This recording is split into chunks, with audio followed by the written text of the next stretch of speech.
ලංකාවේ අද තරුණ පිරිමි අය ලොකු ප්‍රශ්නයකට මුහුණ දෙලා ඉන්නවා. ඒගොල්ලන්ට මේ ෂණික මෝචනේ. ඒගොල්ලන්ට ප්‍රතිඵලයක් ලැබෙද මේක? ලිංගික කාර්යයට පැය 3කට විතර ඉස්සරිය. ගත්තා නම් ප්‍රශ්නෙට විසඳුමක් එනවා. කාන්තාවන්ගේ නෂ්ටකාමයේ දුර්ලනවා. රූපලාවන්‍යයට විශාල වශයෙන් දායකත්වයක් එනවා. ආර්ථව චක්‍රයේ විධිමත් කර ගැනීම සඳහා ඩිම්බ සක්‍රිය කිරීමටත් පාවිච්චි කරන්න පුළුවන් හොඳම විසඳුමක් තමයි මේ අශ්වගන්ධ නිෂ්පාදනය.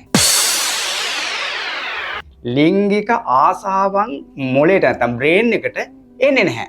ලිංගේන්ද්‍රිය ප්‍රාණවත් වෙන්නේ නැහැ. වැඩි කාලයක් භාර්යාව තෘප්තිමත් කිරීමේ හැකියාව නැහැ. හොඳම විසඳුම තමයි අමුක්ක රස නිෂ්පාදනය.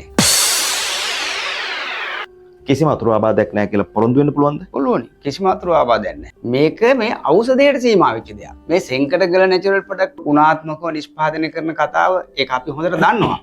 මේකට වෙන ව්‍යාජ වර්ග අඩංගු වෙලා නැහැ. මේක දිව්‍ය ඖෂධයක් නෙවෙයි මහත්තයා.